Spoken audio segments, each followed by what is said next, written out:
é seo Coill Dubh I gCo Kildare. Mar na ectar na cóthaí bóithre is é an leig an Gaeilge amháin an leig an oifigiúil.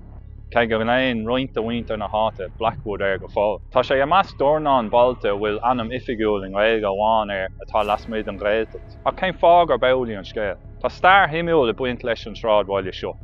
Ní orbar sé ar an gcuí a d'orbar sráidbhailte eile dul bháid siar go tacht na námanach.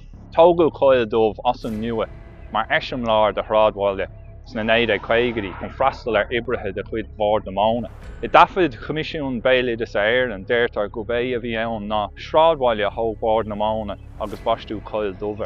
Sna 1940 dearcaigh bord na móna in mílte oibrithe chun dul món oibre ar fortaí Kildare. Bhí cónaí ar na hoibrithe seo gampaí ar dús ach tógadh luniachtaí buanna ar nós Coill Dubh dómh sna 1950. Chun oibrithe bhaile dógar bord na móna go mbeidh pánaí siirde acu agus go dúirtaí puist ar an buinte díortháirí idir 80 agus 55. An nús ar sin bhí tithe trí theomar na nua aimsethe le háiseanna electricus is go ratha agus gardaíní le fáil. Bhí na tithe ar fáil ar chios in achhuine. Faoi 1953 bhí 160 tach siopí scoilinne agus bóithre tíorthrachaithe sa Coill Dubh. Tháinig go láirde na hoibrithe as Conamara agus Gaeilge amháin ar a dulhachu. Tá éire an seanná sa dhéanaan tagart don obair a rinne muointe Conamara ar an bortach I Kildare.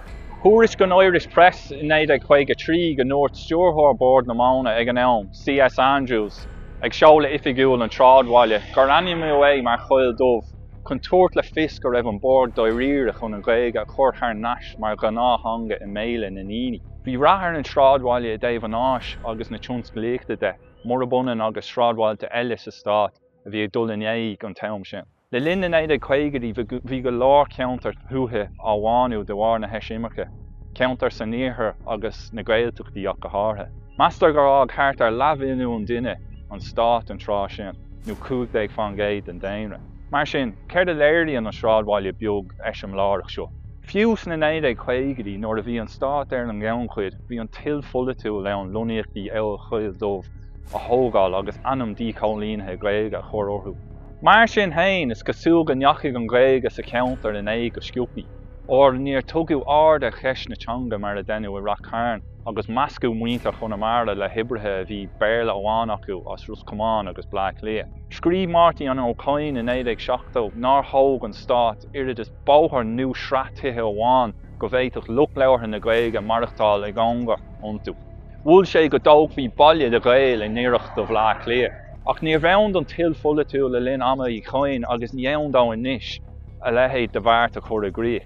Ní spéis leis an stát deire chur leis an ggéircéim tithiachta agus tithiacht íocht foiblí a thógáil ar bheann leathan, cé bhfuil an sanálas cuacht agus farasbar muoine acu, gan trácht ar luniachtaí lán Gaeilge a thógáil. Tá athrú á bheann de dhí ar an cór chuige ag an stát a leithna tithiachta. Luniachtaí lán Gaeilge níos.